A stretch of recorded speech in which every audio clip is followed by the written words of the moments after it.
Hai, kembali lagi dengan saya di Warna Specialty Channel. Okey, untuk video kali ni kita akan buat dua perbandingan untuk sprayer. Okey, satu ni adalah mist duster, satu lagi adalah power sprayer. Okey, apa dia punya perbandingan dan apa dia punya spek dekat sini, kita akan tungkai dekat video ni. Untuk perbezaan kedua-dua mesin ni adalah dia punya fungsi asas, sistem penyemuran dan kuasa enjin. Kasih 3WF 3A yang ni adalah sebuah mist duster. So yang ini adalah menggunakan angin kencang. Manakala untuk Ogawa SP268MF ni adalah menggunakan tekanan air daripada pump piston. Okey, untuk mesin kasih ni dia adalah serba boleh. Boleh menyembur racun, cecair ataupun untuk menabur baja kering tu kan, korang boleh taburkan dia. And then yang ni kalau korang nak gunakan dia sebagai blower pun tak ada masalah. Tapi kalau untuk Ogawa SP268MF ni hanya menggunakan untuk racun bentuk cecair sahaja. Kasih mist duster ni dia punya cc adalah 41.5 cc dan dia punya kuasa lebih kuat lagi berbanding Ogawa ni adalah 2.9 HP. So untuk kuasa penyemburan dia, jarak penyemburan dia adalah daripada 11 sehingga 15 meter tinggi. Untuk Ogawa SP268MF ni, untuk dia punya kuasa adalah 26cc dan untuk dia punya horsepower 1.2 horsepower.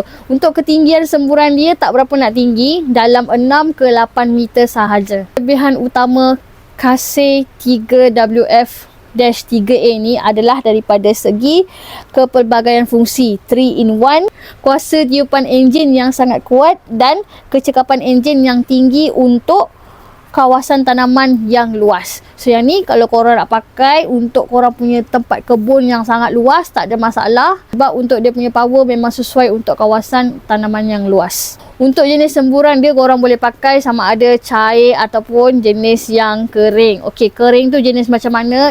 Adalah baja yang kering lah. Tak perlu nak campurkan dengan air. Tapi untuk yang cecair pun korang boleh pakai dalam ni. Untuk korang yang nak bersihkan kebun-kebun korang kan, korang tak perlu nak beli lagi satu alat lain. Korang boleh pakai mist duster ni sebagai blower. So yang ni boleh blow dekat mana-mana area yang korang nak. Jarak semburan, okey, macam yang saya cakap tadi, dia punya horsepower adalah 2.9 HP, sangat tinggi. Untuk dia punya semburan tu daripada 11 meter hingga ke 15 meter tinggi. Lagi satu kelebihan dia adalah jenis dia punya semburan tu. Okey, semburan dia jenis kabus. Kalau jenis kabus dia memang akan meratakan dekat tempat tanaman korang. So korang punya tanaman tu akan dapat baja tu sama rata. Kita nak pergi dekat reka bentuk dia pula. Okey, untuk reka bentuk dia kat sini, kalau korang tengok, yang ni adalah tempat korang nak masukkan baja ke air ke apa segala racun dalam ni lah. Okey, yang ni memang sangat luas. Bila sangat luas, korang nak masukkan baja yang banyak besar daripada guni tu, korang boleh terus masuk daripada sini ke sini tanpa perlu ada tumpah-tumpah lah. Part ni memang sangat kuat. Yang ni memudahkan korang. Lagi satu, bila korang pakai dekat lereng-lereng bukit ke apa ke, dia tak akan mudah goyang ke bergegar ke bila korang berjalan dekat lereng-lereng bukit ataupun korang nak naik tempat yang tinggi.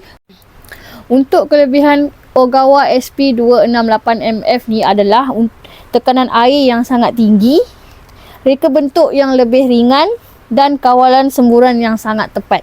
Okey, untuk jenis yang ni adalah berbeza daripada mist duster yang meniup angin secara rawak. Kalau korang pakai yang ni, dia akan fokuskan satu semburan tu pada satu titik. Yang ini korang boleh sambungkan juga untuk sambungan hos dia kalau korang nak sembur pada jarak pokok yang agak tinggi. Yang ini dilengkapi dengan rangka galas plastik HDPE yang kukuh. Dan yang ini lapisan cushion tebal pada bahagian belakang. Okey, ada cushion yang tebal, dia takkan memberikan kesakitan pada pinggang korang lah. So jenis yang macam ni, semburan dia memang fokus kepada satu titik dan yang ni mengurangkan pembaziran angin dia. Okey, contohnya kalau korang nak sembur tu, dia takkan rata dekat semua tempat. Dia akan meratakan dekat satu titik. Contoh satu pokok tu lah yang korang boleh semburkan.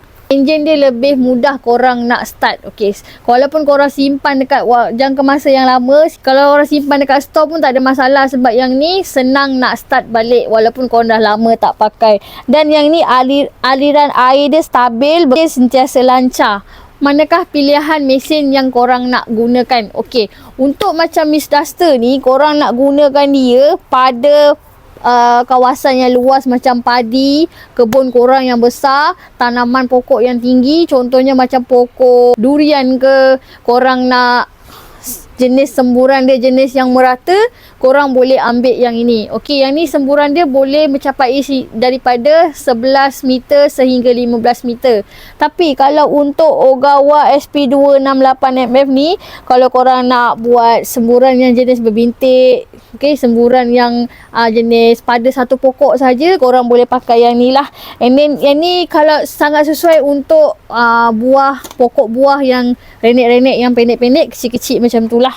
Mesin recommended dia sebenarnya ikut pada situasi macam mana korang nak pakai dia. Korang nak pakai dekat mana, kebun yang luas, korang nak pakai untuk jarak semburan dia macam mana. So korang boleh pilih di antara kedua-dua ni. Okey, korang dah tengok video tadi, itu adalah perbezaan dia dan dia punya spek. So korang dah faham mana satu keperluan untuk korang. Okey, korang nak pakai dekat kebun untuk tanaman apa, korang boleh pilih yang mana korang nak. Okey, itu saja video daripada saya untuk kali ni. Kita akan jumpa di next video akan datang. Bye.